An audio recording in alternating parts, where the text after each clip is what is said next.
Bismillahirrahmanirrahim. Assalamualaikum dan salam sejahtera. Selamat datang ke channel Cikgu Duan. So, bagi yang pertama kali masuk ke channel Cikgu, jangan lupa like, share dan subscribe dan tekan butang loceng di bawah supaya anda tak terlepas video yang terbaru yang Cikgu upload selepas ini.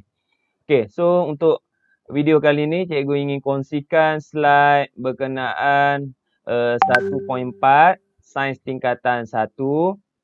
Penggunaan alat pengukur kejituan, kepersisan, kepekaan dan ralat.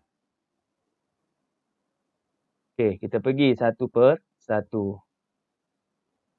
Untuk tujuan pengukuran, alat pengukur yang berbeza diperlukan bagi mengambil data dalam suatu eksperimen. Okey. So, alat pengukur yang berbeza-beza. Sebagai contoh, kalau nak ukur panjang meja, kita nak guna alat apa? Pembarisnya.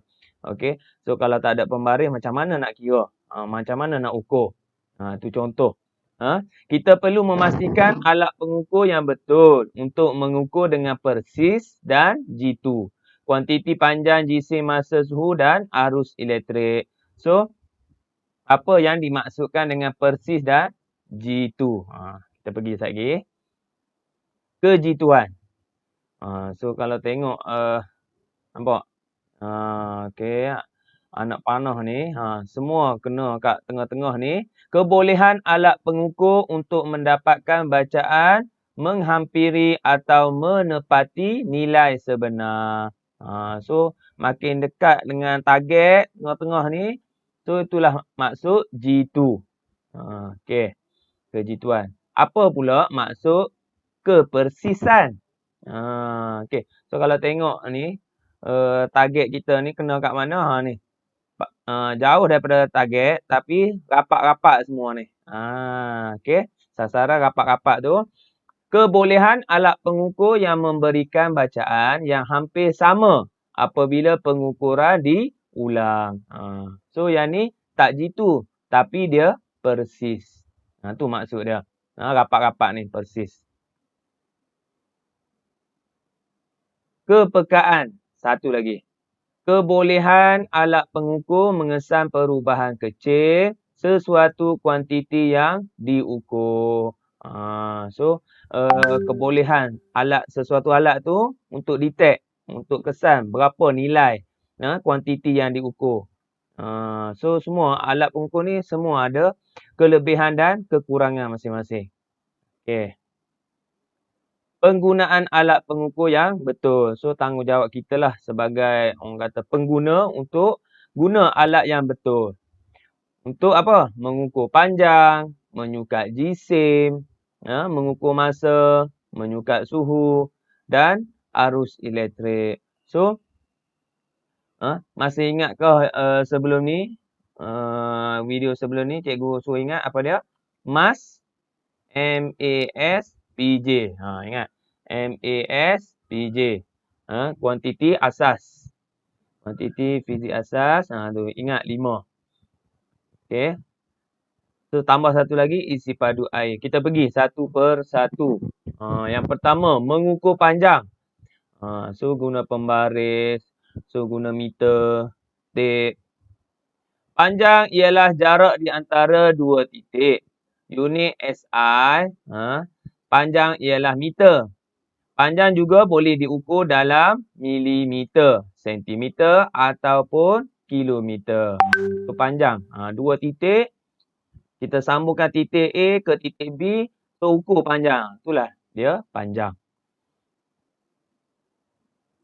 Cara mengelakkan ralat parallax. Okey, semasa menggunakan pembaris, mata pemerhati hendaklah berserenjang dengan skala bacaan untuk mengelakkan ralat parallax. So, apa dia ralat parallax ni? Kesilapan mata, kedudukan mata kita tu, tu nama dia. So, sepatutnya mata kita berserenjang. Ni, 90 sudut sini, 90. So, tak boleh tengok dari tepi, jeling dari tepi tak boleh. Salah. So, kalau kita dapat data pun salah lah, tak tepat lah. So, kita kena tengok mata straight je, berserenjang. So, kalau kat sini 6. 6 cm.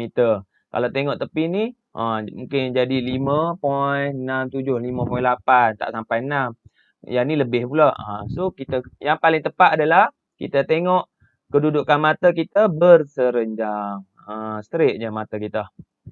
So, itu dia. Ralat, paralat. Kita tak mau ada ralat, paralat. Ralat paralat wujud disebabkan kedudukan mata yang tak betul semasa mengambil ukuran. Itu dia. Okey, yang kedua, menyukat jisim. Okey. So, menyukat jisim, kita ada apa kat situ? Neraca 3 alur. Ni neraca 3 alur. Ni neraca 3 alur dengan neraca tuas. Okey. So, ada dalam buku teks. Jisim sesuatu objek ialah kuantiti jirim yang terkandung di dalamnya. Okey. Unit SI bagi jisim ialah kilogram. Kita tahu dah. Contoh alat pengukuran jisim yang digunakan pada zaman dahulu ialah dacing. Yang ada penimbang kiri kanan tu. Okey. So, itu adalah dacing pada zaman dahulu. Okey. Seterusnya, mengukur masa. Nak ukur guna apa? Unit SI bagi masa ialah saat. Unit lain masa termasuk minit, jam, hari, bulan, tahun, dekad dan sebagainya. So, unit SI saat. So, yang ni jam randik lah. Stopwatch. Jam randik dapat mengukur tempoh masa dengan kejituan 0.1 saat ataupun 0.2 saat. So, yang paling tepat kita guna jam randik.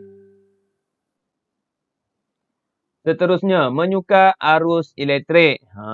So, A ni ammeter. Okey. Ammeter digunakan untuk menyukat arus elektrik dalam sesuatu litar. So, berapa arus yang mengalir dalam litar tu, so disukat oleh ammeter. Okey, unit dia apa dia? Ingat lagi tak? Ampere.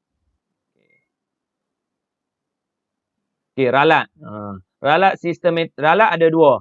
Ralat sistematik dan yang kedua ralat rawak.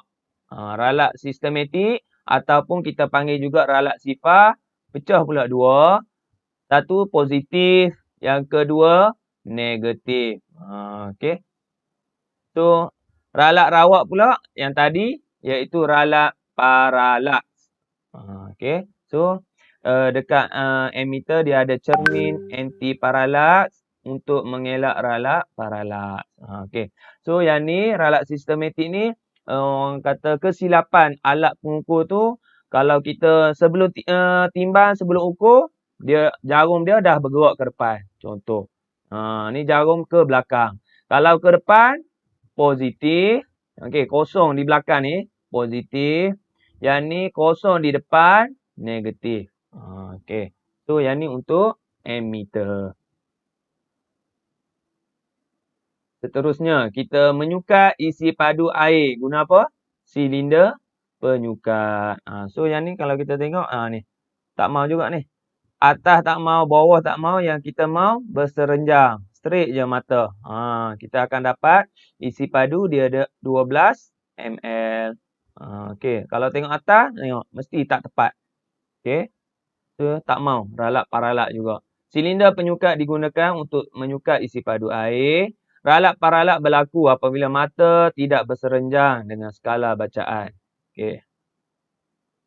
Penggunaan alat pengukur yang lebih jitu. So, banyaklah teknologi sekarang ni banyak yang guna digital. Termometer, digital, semua digital. Okey. Ukur panjang, jisimnya, masa, suhu, arus elektrik. Mengukur panjang. So, untuk sains tingkatan 1, kamu kena pandai macam mana nak baca bacaan menggunakan angkuk vernier dan tolok skru micrometer. Kena tahu. Okay, kita pergi kepada angkuk vernier. Angkuk vernier digunakan untuk mengukur ketebalan atau diameter luar, diameter dalam dan kedalaman sesuatu objek. Okey, untuk ukur apa? tebal atau diameter luar dalam dan kedalaman sesuatu objek. Bahagian terkecil bacaan angkut vernier ialah 0.01 cm ataupun 0.1 mm.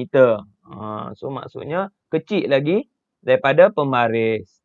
Oleh itu angkut vernier lebih jitu berbanding dengan pembaris yang hanya dapat mengukur bacaan terkecil sehingga 0.1 cm ataupun 1 mm.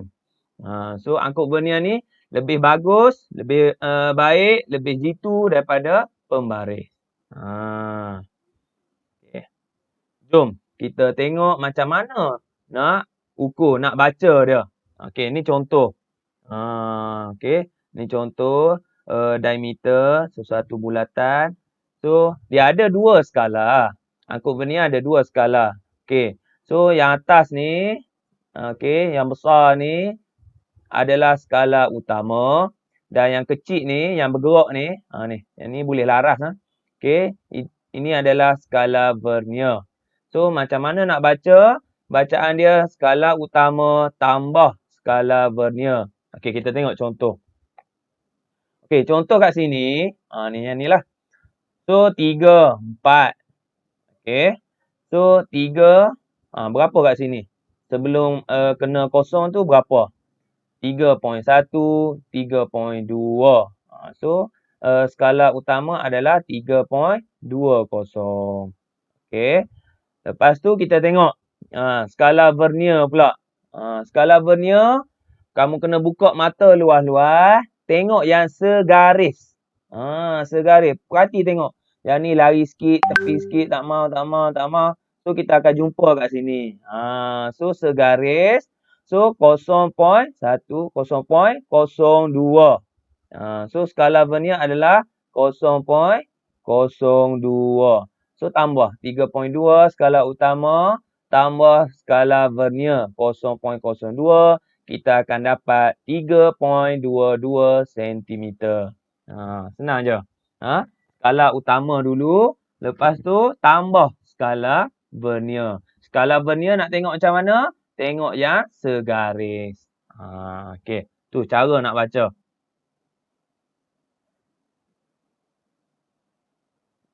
Okey. Angkut vernier juga tak boleh lari dari ralat sistematik ataupun ralat sifar. Disebabkan pengukuran menggunakan alat pengukur yang kurang tepat. Biasalah. Lama-lama guna dia jadi ralat lah. Contoh terdapat ralat sifar pada alat pengukur. Ralat yang disebabkan oleh orang yang melakukan pengukuran atau faktor persekitaran. Ralat sifar boleh ditentukan apabila angkut vernier dirapatkan. Ni, tengok rapat. So, kalau digital, nampak? Dia 0.00 terus. Digital senang lah.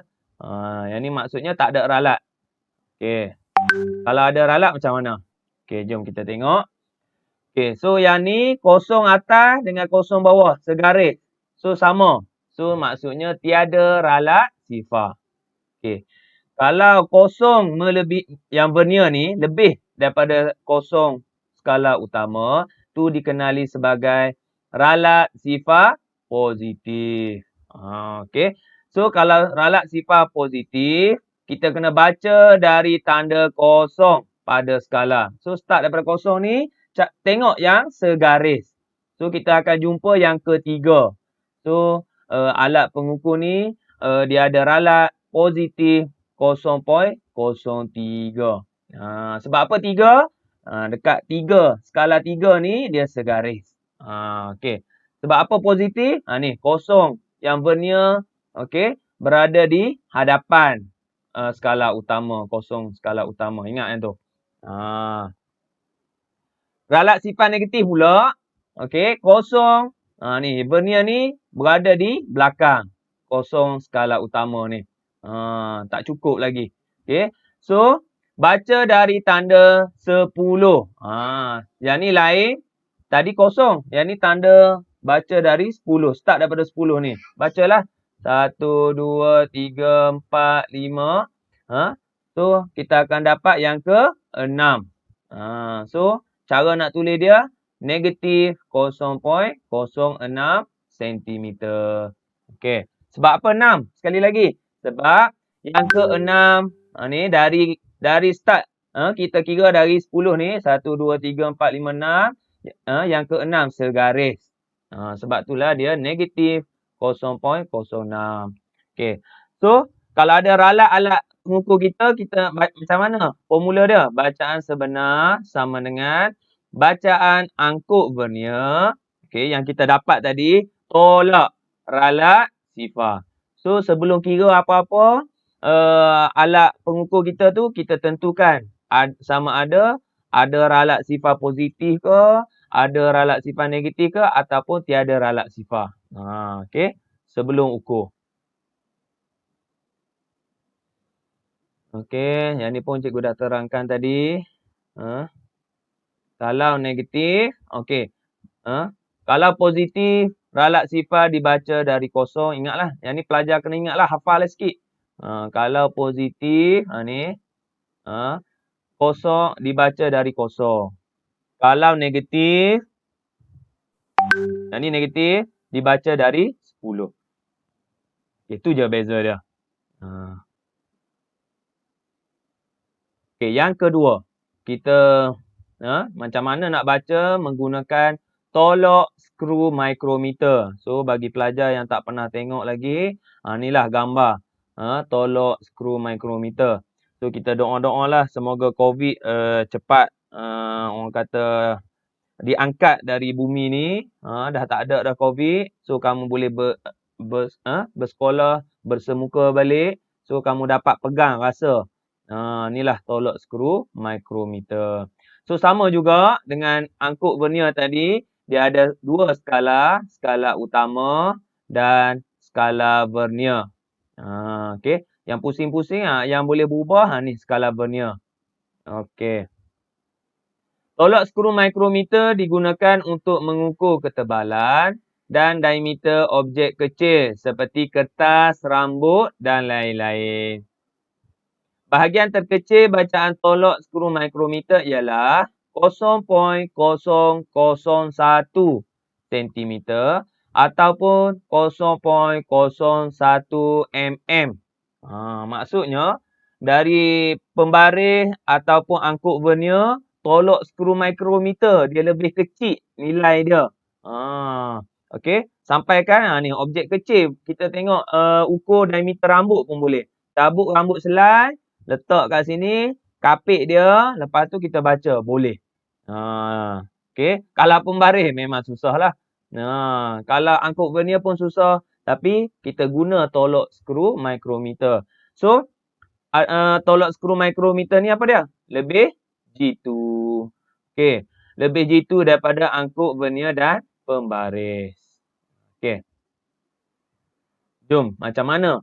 Cikgu ajar. Okey, macam mana nak baca tolok skru micrometer? Okey. First step, mula-mula kita tengok skala utama. Okey, 0, 1. Tengah-tengah dia 0.5, 1, 1.5, 2, 2.5, 3, 3.5. So skala utama apa dia? 3.50. 2 titik perpuluhan ni 3.50. Macam mana pula dengan skala vernier?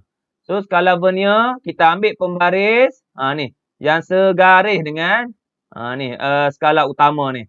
So berapa? 0.35, 36, 37, 38. So tambah 0.38 skala vernier. So kita akan dapat 3.88 mm. Tu cara dia. Skala utama tambah skala vernier. Okey. Skala vernier mengandungi 50 bahagian. Satu sengat bersamaan dengan 0.01.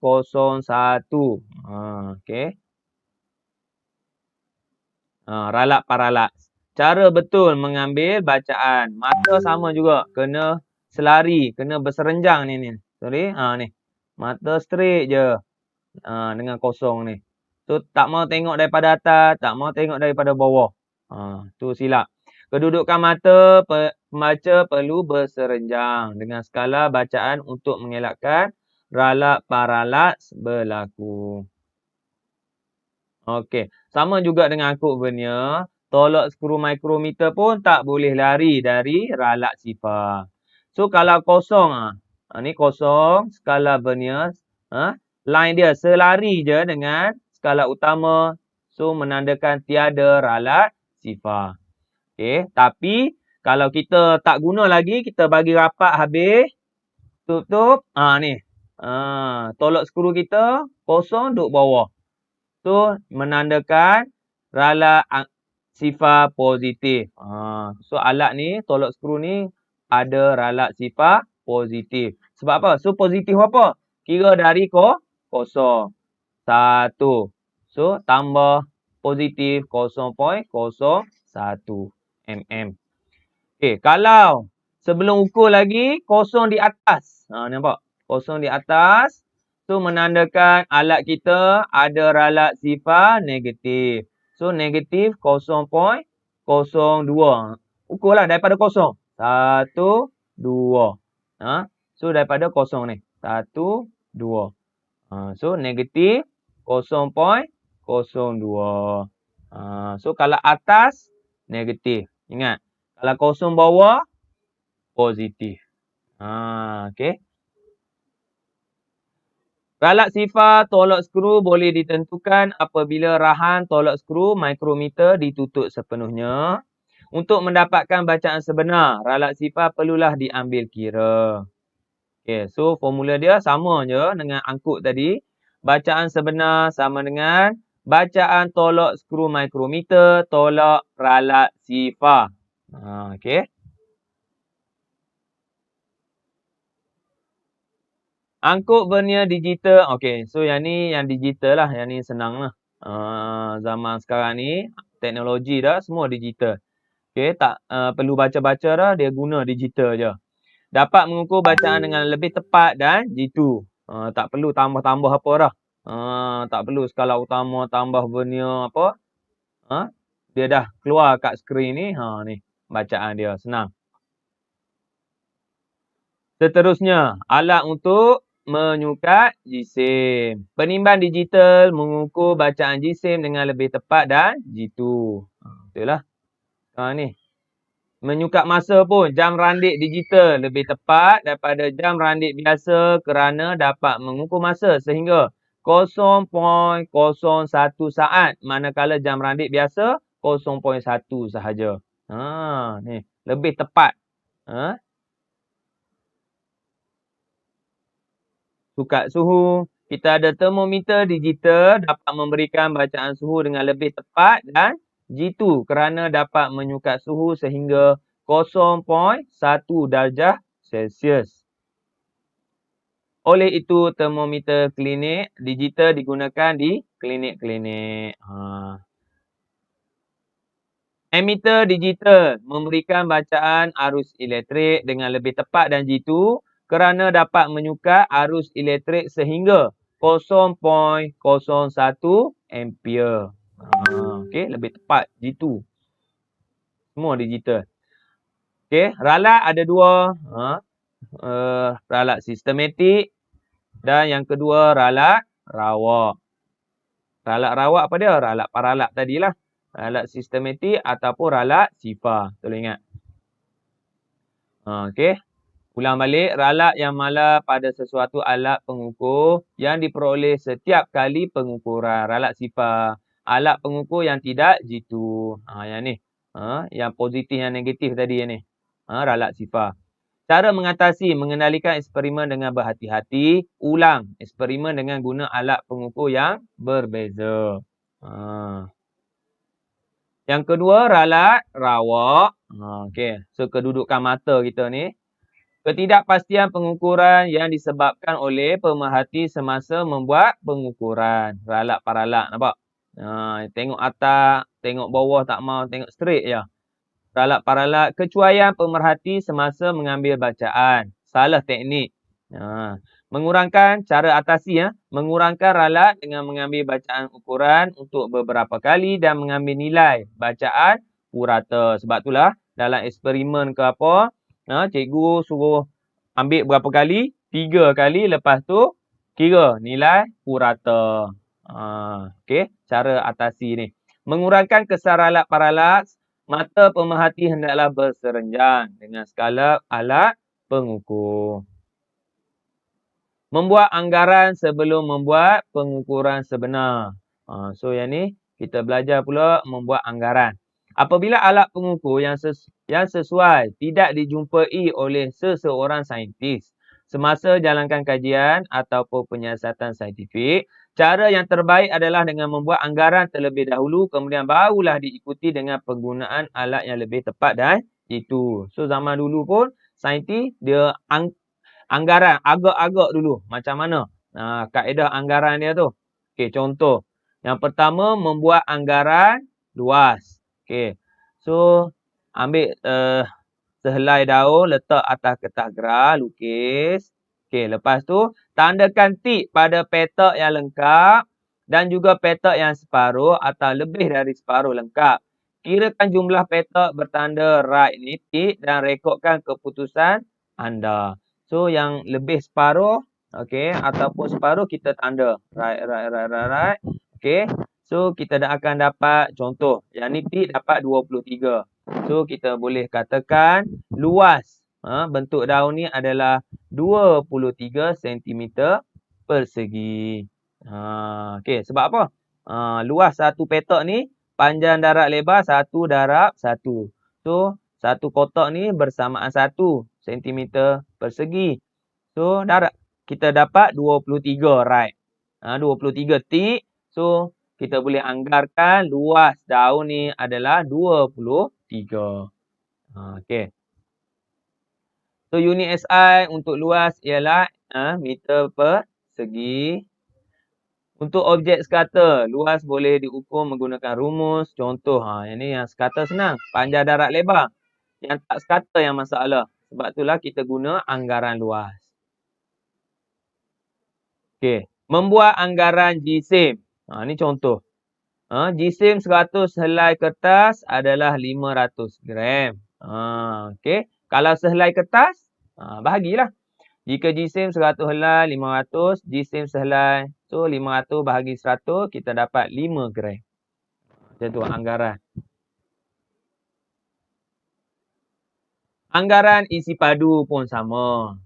So, kalau objek sekata senang. Panjang, darab lebar, darab tinggi. Kalau yang tak sekata, contoh batu ni. Mana panjang kot mana? Okey. So, susah. Contoh, kita guna silinder penyukat. Kita masukkan contoh air 15 cm padu. Lepas tu, kita tenggelamkan batu. So, dia jadi 23. So, berapa isi padu batu tu? So, tolaklah. Yang akhir, bacaan akhir tolak bacaan awal. 23 tolak 15. So, kita akan dapat 8 cm padu. Isi padu batu ni. Okey. Okey. So, kaedah ni nama dia kaedah sesaran air. Teknologi dan inovasi dalam alat pengukuran. So, banyak dah teknologi. Untuk sukat tekanan darah menjadi begitu mudah dengan monitor tekanan darah digital. Senang je. Dah ada dah. Dengan bantuan alat ini, pesakit yang mengalami masalah tekanan darah dapat mengetahui bacaan tekanan darah yang tepat dalam hanya beberapa saat tanpa perlu ke hospital ataupun klinik. Dekat rumah pun boleh cek tak. Okey, wallahualam. So setakat itu saja video dari cikgu. So jika anda suka video cikgu, jangan lupa like, share dan subscribe dan tekan butang loceng di bawah. Sehingga berjumpa lagi dalam next video dengan tajuk ketumpatan. Wallahualam. Assalamualaikum.